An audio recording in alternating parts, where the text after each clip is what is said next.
يعني حاجة اللي ناخده ده في 2 منطرة كرتون تسنارة وفي بعض من الناس أجرهم ناخده مرفوعين عندن في بزرة اللي هو يعطى بيصرفه وده جزء من حاجات جاره ده من تعاون على الإنسان يعني بيساعد في حاجات بسيط ممكن انت بيجيبوا سمكة kita kan gabur sama gade kita nanti bodi fisuk tapi juga boleh ayal be akil kita nanti jarang bakal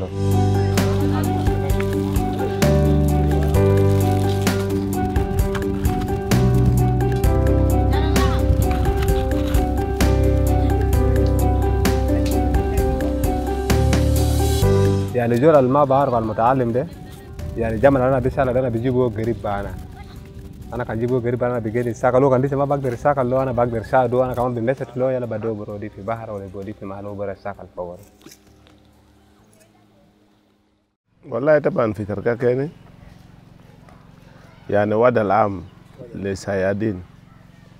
يعني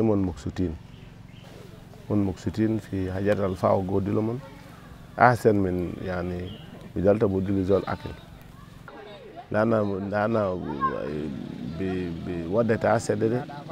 يعني انت بتقول صياد بقى ما قدر بيو شبكة لكن المساعدة الجودي ده صياد كتو إنتاج السمك غذائي بالنسبة للناس في تركيا الناس كتير ناس قصر أجت بقر أسا دوب منظمات وكيد جا دربوا من في السمك أسا يتغن لقوا الناس بقى عارف سمك سديد لأنه سمك ده قروش Ogoi ora gali fogo. Ogoi anna bagyer asanna bali foga sunu asan diana boden na sunana diana boden na sakal. Kanda banu be genti ta bakulu ni ile sala goi ta gura jiribuna asanta bagyer ta luga kolo. For the time being, we are implementing, FAO is implementing an emergency project in Terekaka. It's also the first step for a resilience activity in the future.